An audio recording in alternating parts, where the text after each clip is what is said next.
So it wouldn't be a proper trip to New Mexico if I didn't get rained on entire time. It just seems like that's the status quo. So I've been privileged to have passed a bunch of New Mexico when it wasn't raining, but I would say 2/3 of it been raining entire time. So territorially, here's where I'm at.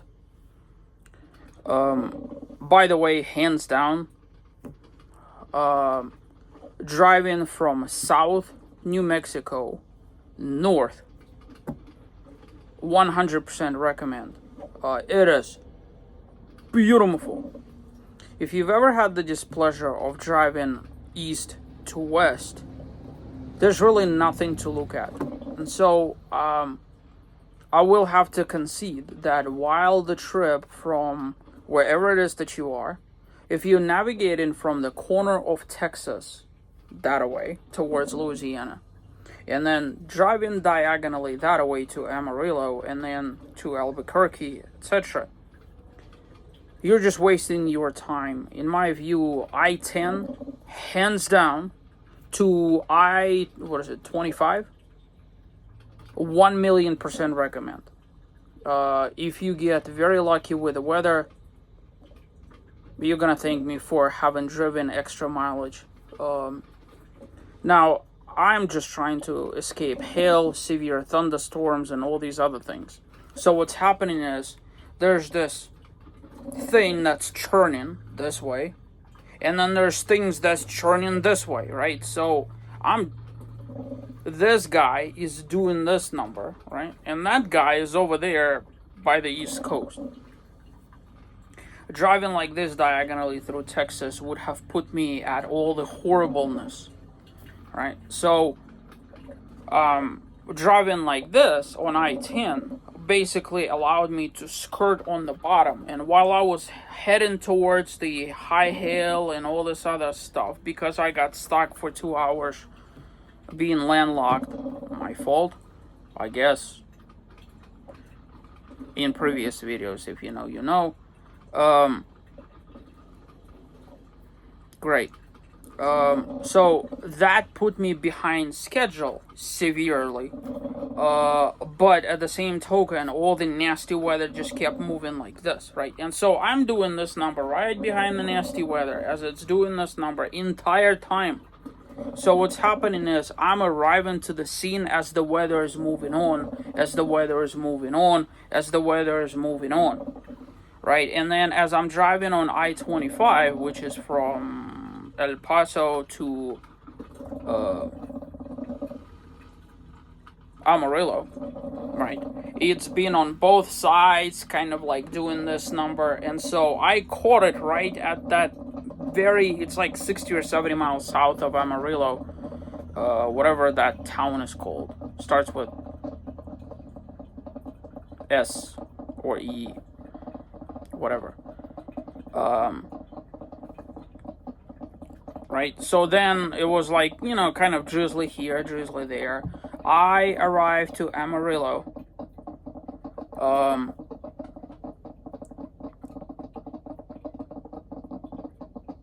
I-25 trip through Amarillo is on a completely different wavelength than I-25 and I-40.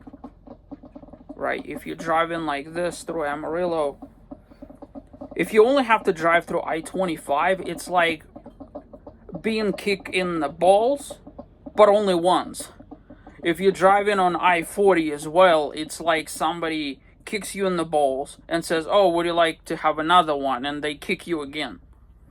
And those of you that have followed me on my adventures in the prior trip, you know that my experience with Amarillo is anything but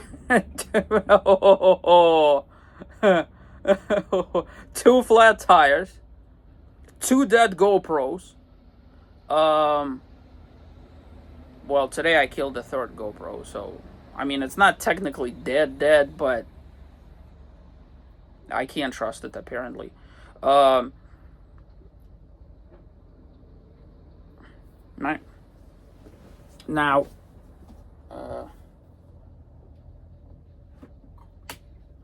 making coffee in the background. Turn off the inverter. All right, back to this. So, you know what? Let me pour some Pepsi. Gotta have some level of sense of humor. So then I got rained on basically entire time through Amarillo, heading into Bernardillo, Armadillo, whatever it's called, into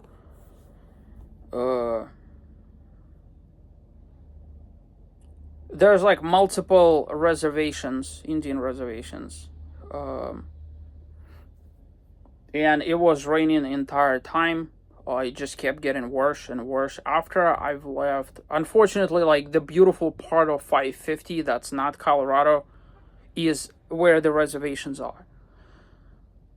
To the backdrop of snow-covered mountain peaks, I'm really hoping that my dash cam caught it. It just kept getting worse. And just like that, as I'm blaming it, it stopped. Color me amused. It just gets colder and colder and colder and colder. Like, it is just biblically cold. It is also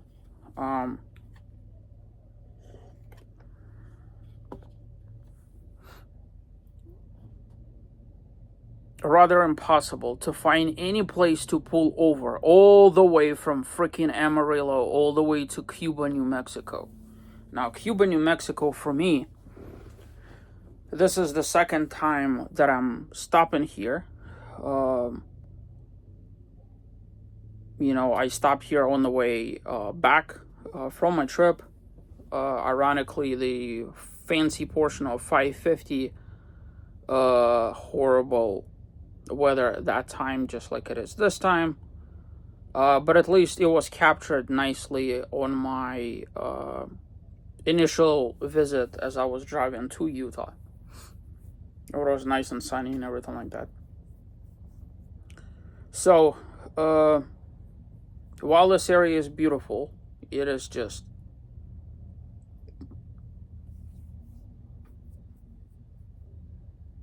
yeah. So, make the long story short, because there's nowhere to pull over, I just kept driving and kept driving and kept driving, and I kept hoping that I would find somewhere to like pull over. Right, no. So here I am in Cuba, taking my mandatory past 2 hour break. I have about an hour and a half left to get to Farmington, and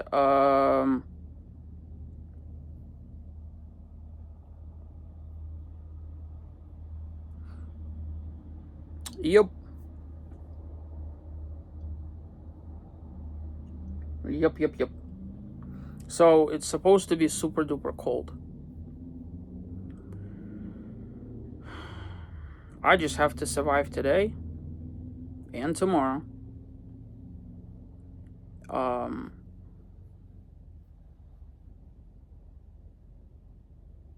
And then we'll just have to see what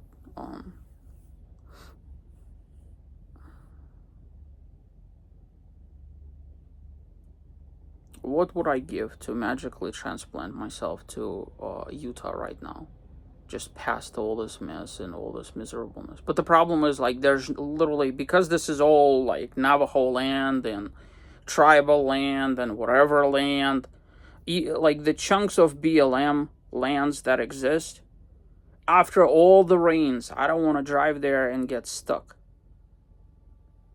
if you know what I mean. So I have to play by the rules, and I have to navigate within the goalposts that I have. But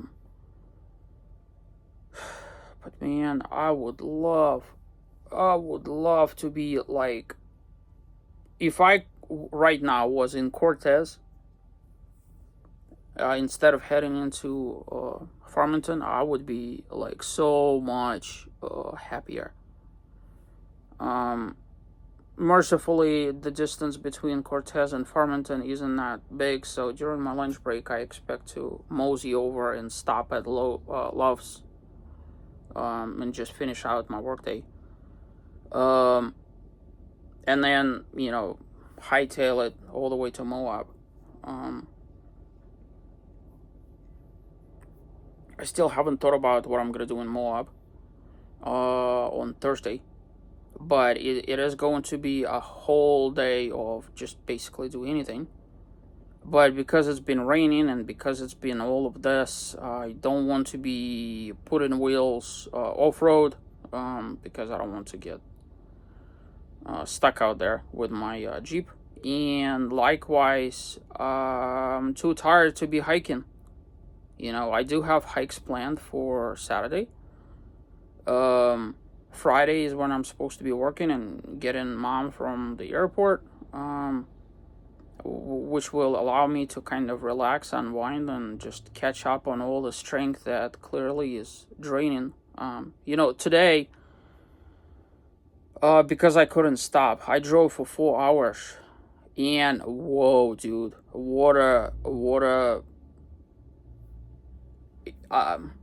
I sat there at the diner at whatever that town is.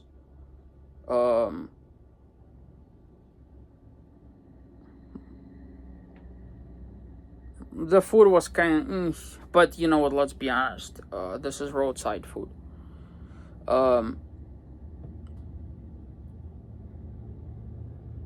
I sat there, and all of my energy just went like this. That's when I realized the importance of stopping every 2 hours. I mean, that's the reason why I have that rule. So I do have a little bit more in the tank. Like right now, for example, I've driven for 2.5 hours to get here. But you have to stay and stick by the rules. The 2 hour rule that I have is there for a very good reason. Like, it's protecting me from harm. While you physically can't drive for 4 hours, you still have to drive another 4 hours after that. And what I found is the last 2.5 hours of driving here, I've driven substantially slower than I would have otherwise. Now, granted, it's also weather and this and that and the third, but if you know what I mean.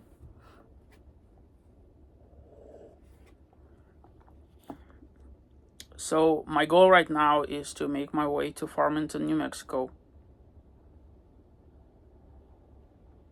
And, know what I mean?